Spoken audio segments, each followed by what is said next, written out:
तो आज हम स्टार्ट करने जा रहे हैं डायमेंशंस चैप्टर का पार्ट 2, जिसका नाम है प्रिंसिपल ऑफ होमोजेनिटी।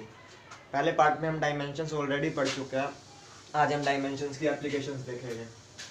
तो प्रिंसिपल ऑफ होमोजेनिटी बच्चों क्या कहता है? ये प्रिंसिपल ये बोलता है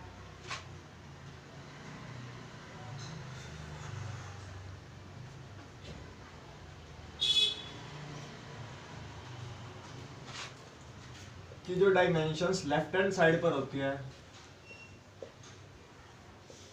वो राइट हैंड साइड के इक्वल होती है।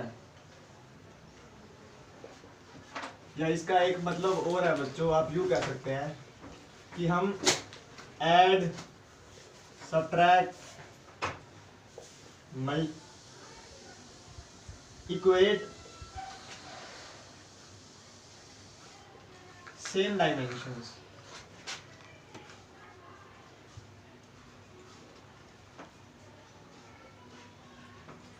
प्रिंसिपल ऑफ होमोजेनिटी बच्चों क्या बोलता है कि हम सेम इक्वेशंस को ही ऐड कर सकते हैं, सब्ट्रैक्ट कर सकते हैं और इक्वेट कर सकते हैं। यूँ नहीं हो सकता कि आप कोई डिफरेंट इक्वेशन को उठा के, मतलब डिफरेंट डायमेंशंस को उठा के ऐड कर दे। फॉर एग्जांपल देखिए, जैसे मैं वेलोसिटी की बात करूँ, वेलोसिटी की डायमेंशन होती है LT-1 और मैं एक्सेलरेशन की बात करूँ, इसका डायमेंशन होता है LT-2। अगर मैं आपको बोलूँ कि आप वेलोसिटी और डायमेंशन को ऐड कर सकते हैं तो इसका जवाब है नो, नहीं कर सकते, क्योंकि दोनों का डायमेंशन बिल्कुल ही अलग है। अगर मैं आपको बोलूं कि भाई आप इलेक्ट्रिक फोर्स और ग्रेविटेशनल फोर्स को ऐड कर सकते हैं,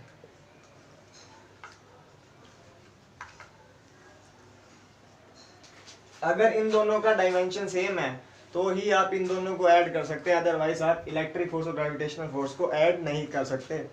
कंडीशन क्या है किसी भी चीज को ऐड या सब्ट्रैक्ट करने की, कि दोनों का डायमेंशन सेम होना चाहिए। जैसे एक एग्जांपल में देखो बच्चों, अगर मैं बात करूं इलेक्ट्रिक फील्ड और ग्रेविटेशनल फील्ड की,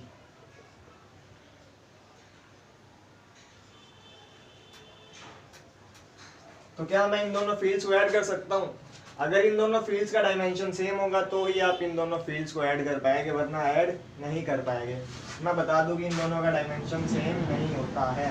इलेक्ट्रिक फील्ड का डायमेंशन आप इस फॉर्मूले से निकाल सकते हैं, फोर्स डिवाइडेड बाय में चार्ज। ग्रेविटेशनल फोर्स का डायमेंशन होता है फोर्स डिवाइडेड बाय में मास। इन दोनों को आप ऐड नहीं कर सकते, आप खुद ही देख लीजिए, यहाँ पे नीचे चार्ज जा रहा है, यहाँ पर नीचे मास आ रहा है। इलेक्ट्रिक फोर्स और ग्रेविटेशनल फोर्स को आप ऐड और सब्ट्रैक्ट कर सकते हैं, क्योंकि इन दोनों का डायमेंशन सेम होता है। इतनी बात समझते हुए अब हम आगे इसके क्वेश्चंस देखते हैं। ये दो बातें याद रहनी चाहिए कि dimension on left hand side is equal to dimension on right hand side, and we can add, subtract and equate same dimensions. इसको नोट कीजिए, फिर इसकी पहली एप्लीकेशन देखते हैं।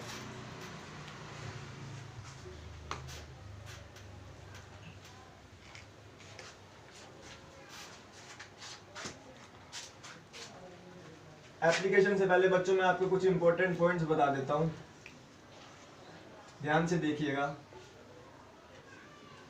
अगर मैं बच्चों आपसे पूछूं कि लेंथ प्लस लेंथ कितना होता है, तो वो लेंथ ही आएगा। हम लेंथ के अंदर लेंथ को ऐड कर सकते हैं।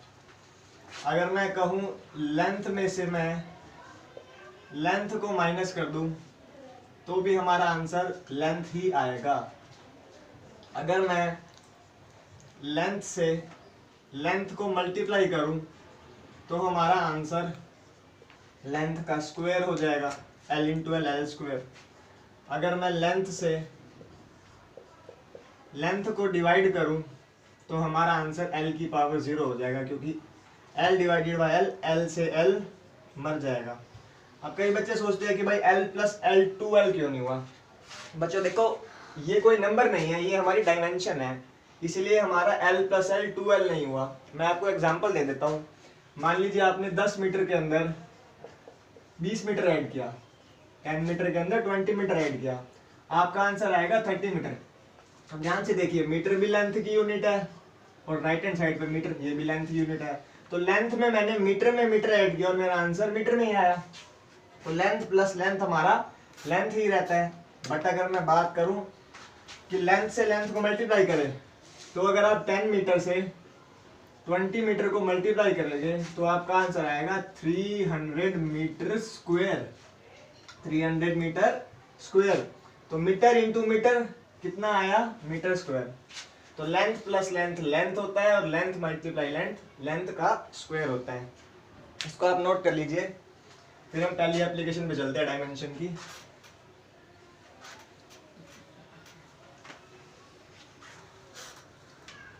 बच्चों पहली इक्वेशन है यानी पहली एप्लीकेशन है टू फाइंड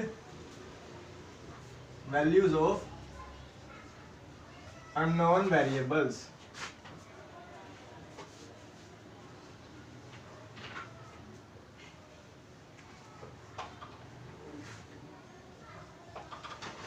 देखिए बच्चों पहला question, x is equal to AT plus BT square plus CT cube. इस क्वेश्चन में जो x है वो हमारा डिस्प्लेसमेंट है, t जो है वो हमारा टाइम है। हमको A, B और C का डायमेंशन ढूंढना है। और बच्चों ध्यान से देखिए, मैंने आपको प्रिंसिपल ऑफ होमोजेनिटी में क्या बताया था कि हम जो है ऐड सब्ट्रैक्ट सिर्फ सेम डायमेंशन को कर सकते हैं। अगर मैं AT के अंदर BT स्क्वायर और CT क्यूब ऐड कर रहा हूँ तो पक्का इन तीनों का डायमेंशन हमारा सेम होगा। और दूसरी बात मैंने ये बोली थी कि dimensions on left hand side is equal to dimensions on right hand side.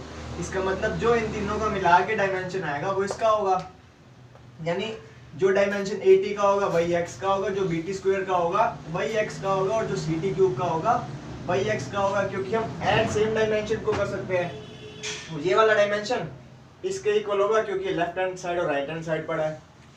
तो आप इसको ऐसे कर सकते हैं, एक बार x को AT के इक्वल रखिए, एक बार x को BT स्क्वायर के इक्वल रखिए और एक बार x को CT क्यूब के इक्वल रखिए, क्योंकि dimension on left hand side is equal to dimension on right hand side. यहाँ से अगर मैं a का डायमेंशन निकालूं तो वो आएगा x बटे में t। अब x हमारा डिस्प्लेसमेंट है, डिस्प्लेसमेंट का मतलब लेंथ और t हमारा टाइम है। तो a का डायमेंशन हमारा आ गया LT-1। सिमिलरली b का डायमेंशन निकालू तो b का डायमेंशन आएगा x बटे में t का स्क्वायर। x हमारा लेंथ है और नीचे t हमारा टाइम यानी t का स्क्वायर। b का डायमेंशन बन गया LT-2। अब c का डायमेंशन बनेगा x बाय में t का क्यूब। x डिस्प्लेसमेंट है, उसके लिए L, टाइम के लिए t, उसका क्यूब। तो ये बन गया LT-3। अब बच्चों कई बार ये पूछ लेता है कि ये A, B और C ये क्या हो सकते हैं, मतलब कि कौन सी फिजिकल क्वांटिटी को एक्सप्रेस करते हैं। अगर अब आपको याद हो तो A जो हमारा होता है मतलब LT-1 जो डायमेंशन हमारी होती है वो वेलोसिटी की होती है। तो A हमारा वेलोसिटी को रिप्रेजेंट कर रहा है। LT-2 आपको याद हो तो एक्सेलरेशन का डायमेंशन आता था, तो B हमारा एक्सेलरेशन को एक्सप्रेस कर रहा है। ये डायमेंशन मैं पिछले लेक्चर में करवा चुका हूँ, अगर आपको इनके बारे में ना पता हो तो आप लेक्चर नंबर 1 देख सकते हैं। C जो हमारा होता है इसको हम एक टर्म बोलते हैं जर्क, LT-3। तो ये पहला क्वेश्चन था, इसको आप नोट करिए। मैं इतने रब करके दूसरा क्वेश्चन ब्लैक बोर्ड पे लिखता हूँ।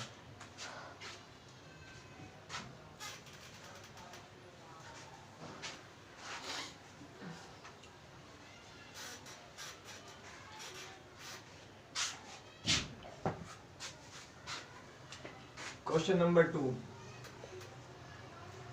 P is equal to B minus X square बटे 8t। यहाँ पर t हमारा टाइम है, x हमारा डिस्प्लेसमेंट है एंड p हमारा प्रेशर है। हमसे पूछ रहा है A और B का डायमेंशन क्या होगा। ध्यान से देखिए बच्चों, अब आपको पता है कि अगर मेरे को A का डायमेंशन चाहिए तो मेरे को पहले B का डायमेंशन निकालना होगा, फिर मैं लेफ्ट हैंड साइड और राइट हैंड साइड को इक्वेट कर पाऊंगा। अगर मैंने B का डायमेंशन निकाल लिया तो मैं A का डायमेंशन निकालने में भी कामयाब हो जाऊंगा। आप ध्यान से देखिए, मैंने आपको प्रिंसिपल ऑफ होमोजेनिटी में बताया था कि हम ऐड और सब्ट्रैक्ट सेम डायमेंशन को कर सकते हैं, सेम डायमेंशन को।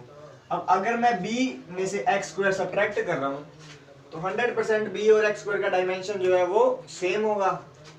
तो यहाँ से मैं ये लिख सकता हूँ कि b is equal to X square, क्योंकि मैं इनको ऐड कर रहा हूँ तो इनका डायमेंशन क्या होगा, सेम होगा।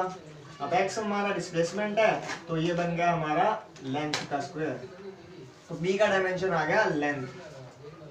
अब अगर a का डायमेंशन निकालना है तो a का डायमेंशन हम बच्चों देखिए, प्रेशर को मैं अगर पूरा ऐसे एक्सप्रेस करूं, ये हमारी ऊपर इक्वेशन लिखी हुई है, pressure is equal to b minus X square by में 80। तो बच्चों b का डायमेंशन अभी हमने क्या निकाला, l स्क्वायर, और x हमारा क्या है, डिस्प्लेसमेंट, यानी वो भी l का स्क्वायर। a का डायमेंशन हमको निकालना है, t हमारा टाइम है, और प्रेशर का डायमेंशन आपको याद होना चाहिए, ये होता है ml माइनस 1 t की power minus 2, ml minus 1 t की पावर माइनस 2। तो बच्चों यहाँ से अब बस क्रॉस मल्टीप्लाई करना है, क्वेश्चन में और कुछ रह नहीं गया। एक ऊपर ले जाइए और बाकी सब नीचे ले आइए। L square minus L square, बच्चों लेंथ माइनस लेंथ, लेंथ ही होता है, मैं पहले आपको बता चुका हूं। तो लेंथ का स्क्वायर माइनस लेंथ का स्क्वायर, लेंथ का स्क्वायर ही होगा। देखिए 10 मीटर स्क्वायर में से अगर मैं 5 मीटर स्क्वायर माइनस करूं तो मेरा आंसर मीटर स्क्वायर में ही आएगा। तो length square minus length square, length का स्क्वायर ही होगा। टाइम के लिए बच्चों टी, और प्रेशर के नीचे M L minus 1 T minus 2। तो यहाँ से a का डायमेंशन जो आएगा वो हमारा आएगा m की पावर ऊपर जाके माइनस 1, l की पावर प्लस 3, t की पावर माइनस 2 प्लस 1 माइनस का 1। ये आपकी a की डायमेंशन आ गई। बच्चों हमने क्वेश्चन में किया क्या, हमने पहले किसी तरीके से b का डायमेंशन निकाल लिया।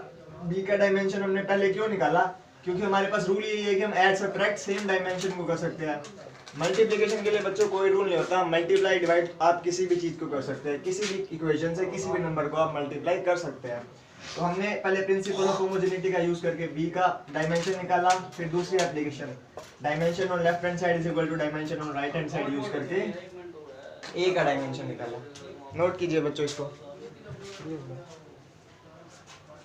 क्वेश्चन नंबर 3 स्टूडेंट्स देखिए, v is equal to a plus B T plus T है, टी और प्लस एक जैसा लग रहा है, चेंज कर देते हैं, c बाय में d plus T, a plus B T plus c by में d प्लस टी। यहाँ पर v हमारा वेलोसिटी है, t हमारा टाइम है, हमको a b c d चारों का डायमेंशन बताना है।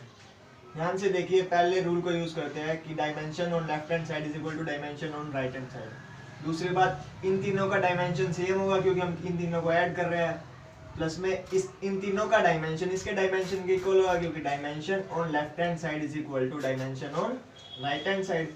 तो मैं यहाँ से लिख सकता हूँ v is equal to a पहला, दूसरा लिख सकता हूँ v is equal to B T, और मैं लिख सकता हूँ velocity is equal to c by में d प्लस टी।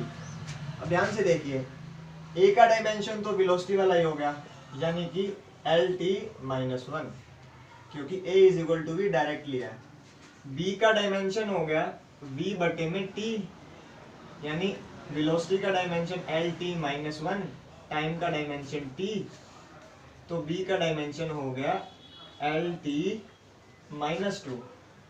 अब ये वाला थोड़ा टफ है, ध्यान से देखिए, मैं यहाँ पे c का डायमेंशन तो तब निकाल सकता हूँ जब मुझे d का डायमेंशन पता हो, ताकि मेरे पास ये पूरी टर्म आ जाए और फिर मैं वेलोसिटी से कंपेयर करके d का डायमेंशन निकालूं। बट दिक्कत यह है, मेरे पास d का डायमेंशन है ही नहीं, d का डायमेंशन है ही नहीं। पर बच्चों ध्यान से देखिए, मैं यहाँ पे d के अंदर t को ऐड कर रहा हूँ। अगर मैं d के अंदर t को ऐड कर रहा हूँ तो पक्का इन दोनों का डायमेंशन सेम होगा, अदरवाइज ये दोनों टर्म आपस में ऐड हो ही नहीं सकती। तो अगर ये t टाइम है तो ये d भी पक्का टाइम ही होगा, तभी ये दोनों ऐड हो रहे हैं।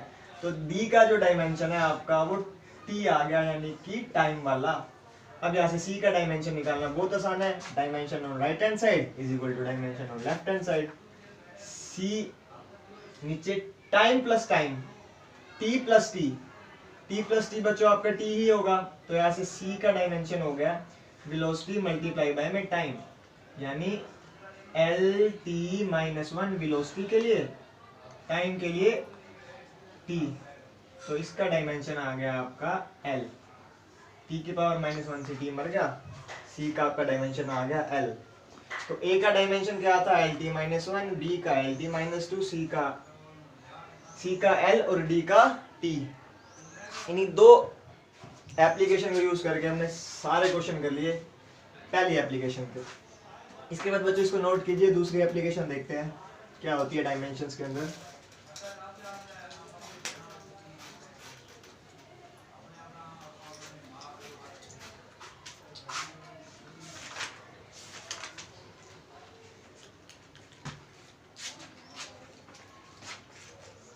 दूसरी बच्चों होती है to check correctness of formula. Dimension हमको ये पता लगाने में हेल्प करती है कि कोई फॉर्मूला करेक्ट है या नहीं है। फॉर एग्जांपल देखिए क्वेश्चन नंबर 1, ये फॉर्मूला आपने बहुत बार पढ़ा होगा 10th क्लास के अंदर। ये इक्वेशन ऑफ मोशन है, second equation of motion, s is equal to U T plus half A T square. यहाँ पर u वेलोसिटी होता है, a हमारा एक्सेलरेशन होता है और t हमारा टाइम होता है, s हमारा डिस्प्लेसमेंट होता है। तो ध्यान से देखिए लेफ्ट हैंड साइड पे, पहले लेफ्ट हैंड साइड पे हमारा है बच्चों सिर्फ s, और s का डायमेंशन हमारा होता है l। ठीक है बच्चों, राइट हैंड साइड पर हमारा है ut plus half A T square. तो पहले मैं ut का डायमेंशन चेक करता हूँ।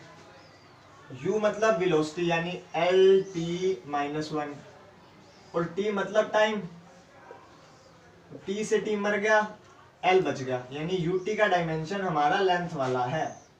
अब मैं चेक करता हूँ हाफ ए टी स्क्वायर। बच्चों हाफ का तो कोई डायमेंशन होगा नहीं क्योंकि वो तो डायमेंशन लेस कॉन्स्टेंट है। डायमेंशन लेस कॉन्स्टेंट चेक करना तो आप मेरा पिछला वीडियो देख सकते हैं कि क्या होता है। हाफ तो लिखने की जरूरत ही नहीं है। एक्सेलरेशन का डायमेंशन होता है एल टी माइनस टू, और t हमारा टाइम है, तो टाइम का स्क्वायर या t की पावर 2। t की पावर 2 से t की पावर 2 क्या हमारा क्या बच गया l। तो ut का डायमेंशन भी हमारा l है और हाफ ए टी स्क्वायर का भी हमारा डायमेंशन l है। एंड l प्लस l आपको पता है लेंथ प्लस लेंथ हमें लेंथ ही मिलता है। तो राइट हैंड साइड पे भी लेंथ मिल रहा है, लेफ्ट हैंड साइड पे भी लेंथ मिल रहा है, तो हमारा ये फॉर्मूला डायमेंशनली करेक्ट है और एक्चुअल में भी ये फॉर्मूला हमारा करेक्ट होता है। इसको नोट कीजिए। अगला फॉर्मूला देखते हैं क्या डिराइव करेंगे।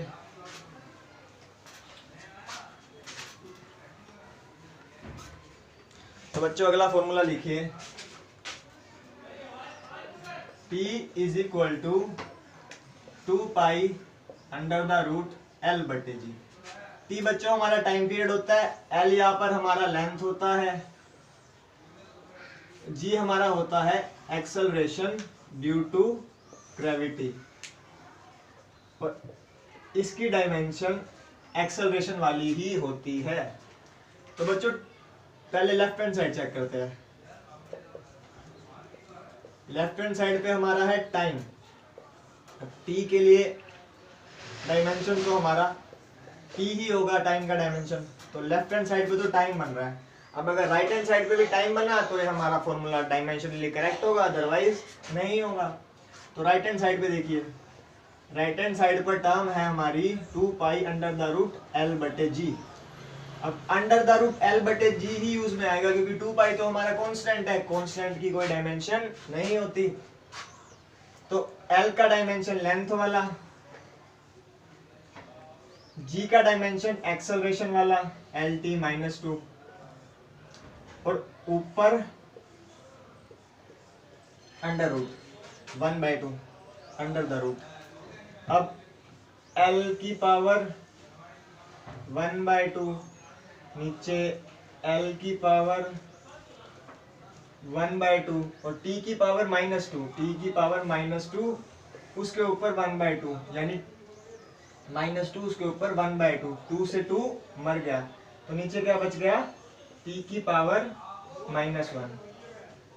l की पावर 1/2 से l की पावर 1/2 गया, नीचे t की पावर -1 है, ऊपर जाके t बन जाएगा। तो राइट हैंड साइड पे भी बच्चों आपका टाइम आ रहा है, लेफ्ट हैंड साइड पे भी आपका टाइम आ रहा है, तो ये फॉर्मूला आपका डायमेंशनली बिल्कुल करेक्ट है, इसको नोट कीजिए।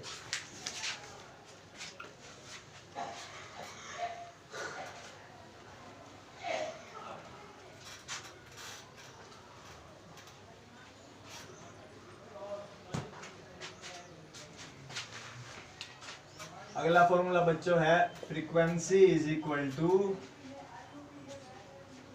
1/2L under the root T बटे में M। यहाँ पर T हमारा है टेंशन इन थ्रेड, टेंशन का बच्चों डायमेंशन फोर्स वाला ही होता है, एंड M हमारा है लीनियर मास डेंसिटी। क्या है बच्चों, लीनियर मास डेंसिटी। बच्चों मास नहीं है, लीनियर मास डेंसिटी है, दोनों में फर्क होता है। लीनियर मास डेंसिटी का मतलब होता है mass divided by length, mass per unit length. Linear mass density का क्या मतलब होता है, मास डिवाइडेड बाय में लेंथ। अब हम चेक करते हैं बच्चों, ये म्यू हमारा फ्रीक्वेंसी है, म्यू हमारा क्या है, फ्रीक्वेंसी। अब बच्चों लेफ्ट हैंड साइड पे देखिए पहले म्यू का डायमेंशन, म्यू हमारा बच्चों टाइम पीरियड का उल्टा होता है, 1/t के इक्वल। टाइम पीरियड का डायमेंशन हमारा t, तो म्यू का डायमेंशन हमारा हो गया t का पावर -1। अब बच्चों राइट हैंड साइड पे आते हैं। बच्चों राइट हैंड साइड पे ये 1/2 तो कांस्टेंट है, जो टर्म्स हमारे पास बच रही है वो बच रही है L under the root T/M। अब बच्चों लेंथ का डायमेंशन होता है L,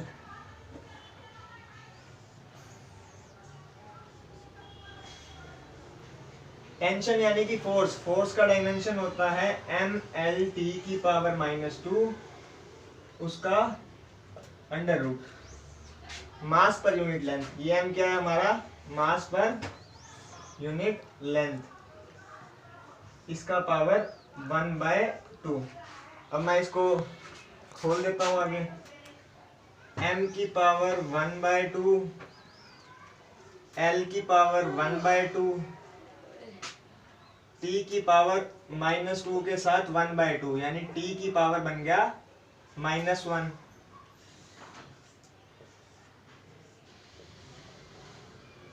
नीचे लेंथ के लिए l, m की पावर 1/2, l की पावर 1/2। तो बच्चों m की पावर 1/2 से m की पावर 1/2 गया, ये l की पावर 1/2 ऊपर जाएगा तो l की पावर 1/2 और l की पावर 1/2 l हो जाएगा हमारा, ये बनेगा इधर ऊपर l बन जाए, l की पावर 1/2 और l की पावर 1/2 हमारा ऊपर चला जाएगा, और टाइम t की पावर -1 हमारा ऊपर है ही पहले से, और नीचे हमारा l पड़ा है। अब l से l गया, l की पावर 1/2 और l की पावर 1/2 हमारा l होता है, बेस सेम हो तो पावर ऐड हो जाती है।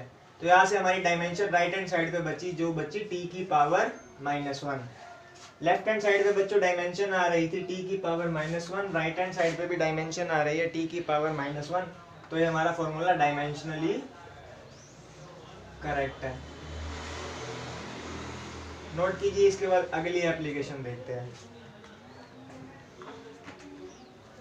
Derive relations. मान लीजिए अगर कोई भी क्वांटिटी एक से ज्यादा क्वांटिटी पे डिपेंड कर रही है तो उसका फॉर्मूला निकालने के लिए हम डायमेंशंस का यूज करते हैं।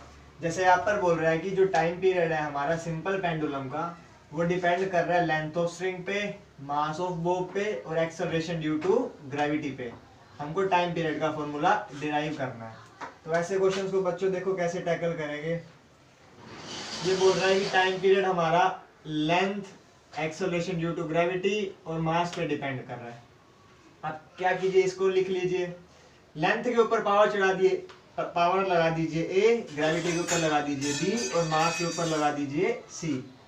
अब बच्चों टाइम के लिए डायमेंशन होता है टी। प्रोपोर्शनलिटी का साइन हटाऊंगा तो एक कांस्टेंट आएगा के, कांस्टेंट लिख लीजिए, उसकी कोई नीड नहीं होगी वैसे। लेंथ के लिए यूज होता है L power A, acceleration due to gravity के लिए यूज होता है एल टी माइनस टू और उसकी पावर बी, मास के लिए यूज होता है m और उसके ऊपर c। अब बच्चों देखिए, क्या मैं इस t को ऐसे लिख सकता हूँ, m की पावर 0, l की पावर 0, t की पावर 1, अभी भी है तो टाइम का ही dimension, is equal to k। अब यहाँ से पहले l का डायमेंशन लिखिए, l के ऊपर a और l के ऊपर b, ये 1 है, ये मल्टीप्लाई हो जाएगा तो l के ऊपर a प्लस b। अब बच्चों टाइम के ऊपर लिखिए उसी तरीके से, टाइम के ऊपर -2b, कितना -2b, और मास के ऊपर हमारा आ रहा है c। अब बच्चों बस हमको लेफ्ट हैंड साइड और राइट हैंड साइड को कंपेयर करना है, ए बी सी की वैल्यू निकालेंगे, हमारा फॉर्मूला डिराइव होके आ जाएगा। मैं ये ऊपर वाला रद्द कर रहा हूँ, नहीं मैं उस साइड लिख देता हूँ। ध्यान से देखिए बच्चों, यहाँ पर m के ऊपर पावर है 0, यहाँ पर m के ऊपर पावर है c, तो a की इक्वेशन तो बन गई, c की वैल्यू 0। यहाँ पर टाइम के ऊपर है 1, यहाँ पर टाइम के ऊपर है -2b, तो -2b इज इक्वल टू 1, यानी b का वैल्यू -1/2, यानी b की वैल्यू आ गई -1/2। थर्ड इक्वेशन है a प्लस बी, लेंथ के ऊपर और इधर लेंथ के ऊपर 0, तो यानी a plus B is equal to 0। b का वैल्यू आप निकाल चुके हैं -1/2, पुट कर दीजिए, a का वैल्यू आपका आ गया 1/2। अब बच्चों a का वैल्यू आपका आ गया है, b का वैल्यू आपका आ गया, c का वैल्यू भी आपका आ चुका है, फॉर्मूले में पुट कर दीजिए, आपको आपका फॉर्मूला मिल जाएगा। देखिए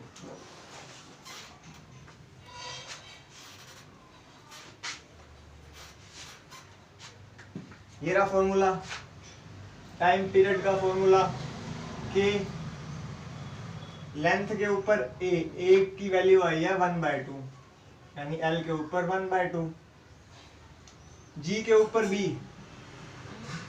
b की वैल्यू हमारी आई है -1/2, और m के ऊपर c, और c का वैल्यू आया है 0, तो m का वैल्यू m की पावर 0, किसी की पावर 0 1 होता है, तो यहाँ से टाइम पीरियड का फॉर्मूला बन गया के एल की पावर 1/2 और नीचे g की पावर आके 1/2, तो टाइम पीरियड हमारा हो गया के अंडर द रूट एल बटे में जी, एल की पावर 1/2, जी की पावर 1/2, दोनों अंडर द रूट हो गए। एक्चुअल फॉर्मूला बच्चों ये होता है 2 pi under the root L by G. अभी आपने डिराइव थोड़ी देर पहले वाला फॉर्मूला देखा भी था इसी वीडियो के अंदर। अब मैं आपको यहाँ पर एक बात बता देता हूँ कि जो हमारा डायमेंशन होता है ना, वो इस कांस्टेंट का वैल्यू नहीं बताता। डायमेंशन हमारा इस कांस्टेंट का वैल्यू बिल्कुल भी नहीं बताता, ये वैल्यू हम एक्सपेरिमेंटली फाइंड आउट करते हैं। तो ये एक डायमेंशन की लिमिटेशन है कि वो कांस्टेंट की वैल्यू नहीं बता सकता। ये पहला क्वेश्चन था, इसको नोट कीजिए। एक इस टाइप का क्वेश्चन और देख लेते हैं, उसके बाद लेक्चर वाइंड अप करेंगे।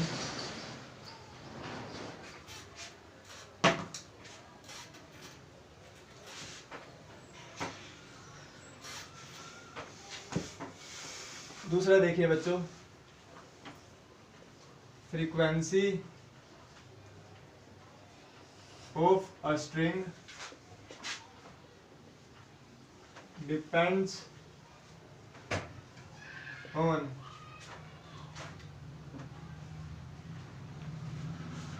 लेंथ ऑफ स्ट्रिंग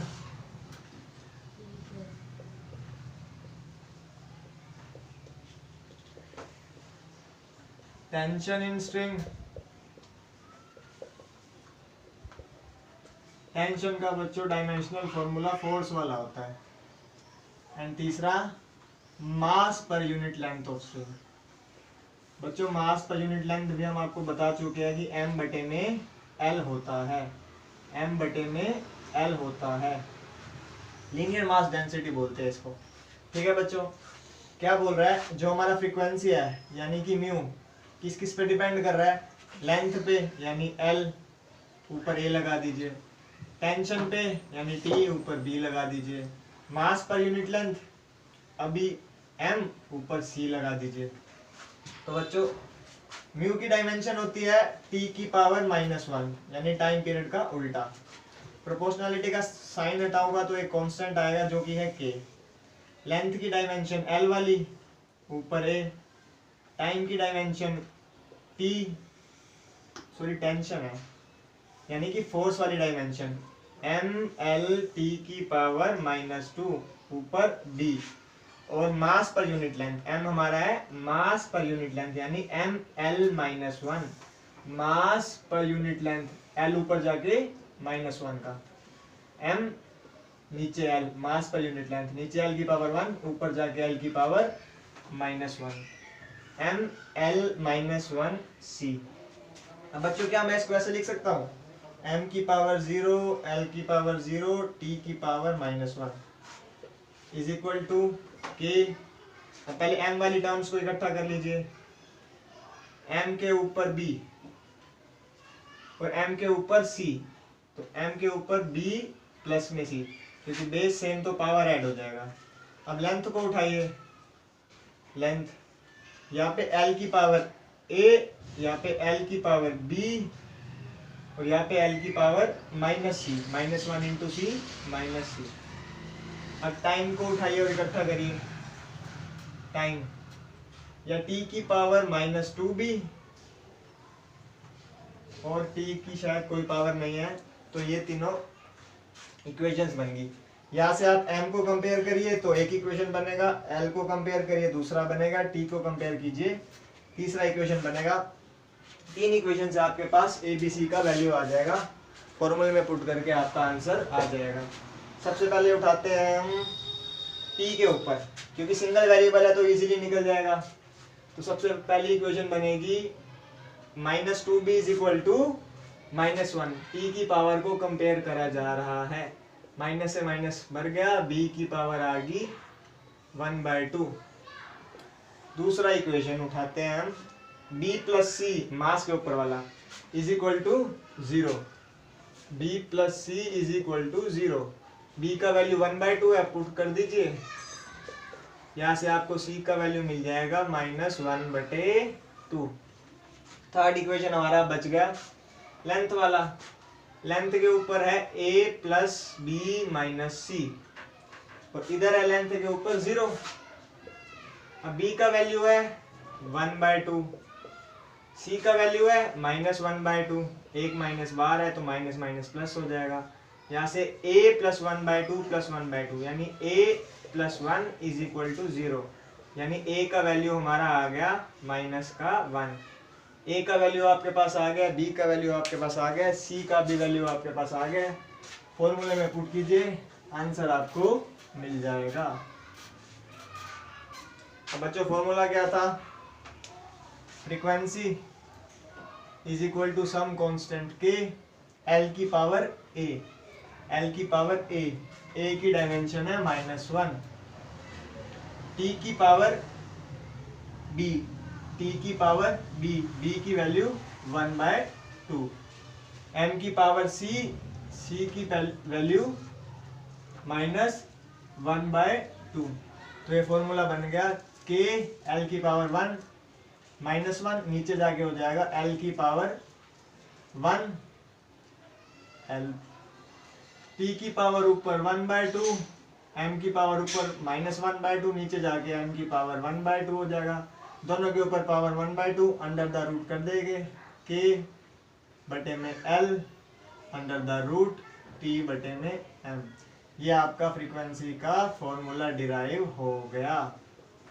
नोट कर लीजिए बच्चों, इसको बहुत आसान है बच्चों, सिंपल 3 क्वांटिटीज लिखिए, ऊपर पावर चढ़ा दीजिए, ए बी सी कंपेयर करिए और आंसर निकालिए। इस कांस्टेंट की वैल्यू हमको नहीं बताती डायमेंशंस। अब लास्ट देख लेते हैं कि इस डायमेंशन के लिमिटेशंस क्या होते हैं, डायमेंशन के लिमिटेशंस क्या होते हैं।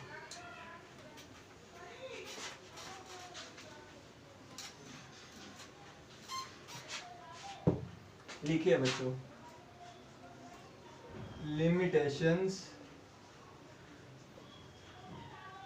Of dimensions.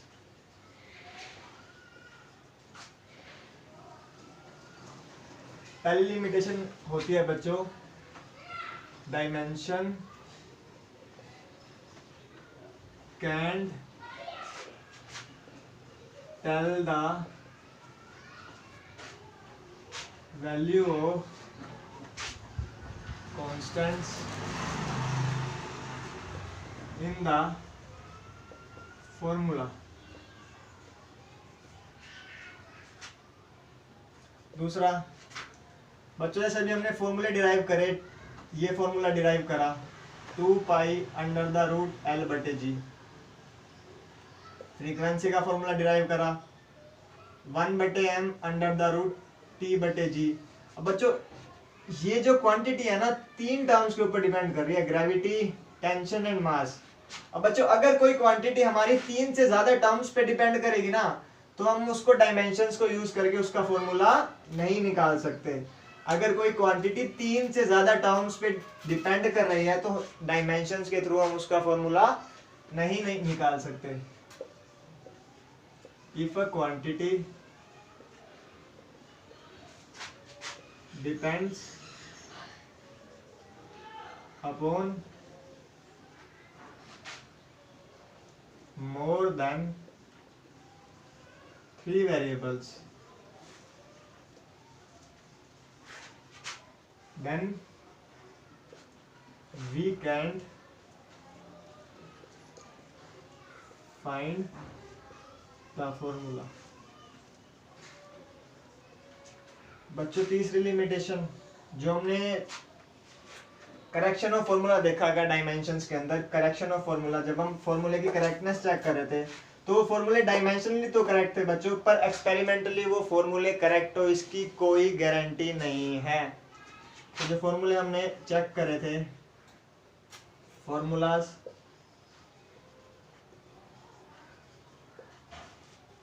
May be experimentally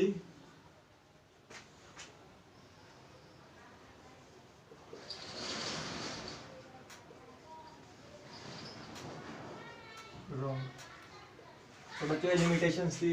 यहाँ पर हम डायमेंशंस का पार्ट 2 वाइंड अप करते हैं। आई होप आपको समझ में आया होगा। अगर कोई आपका डाउट्स हो तो नीचे आप उसको कमेंट सेक्शन में मेंशन कर सकते हैं। चैनल को लाइक एंड सब्सक्राइब करना ना भूले। All the very best.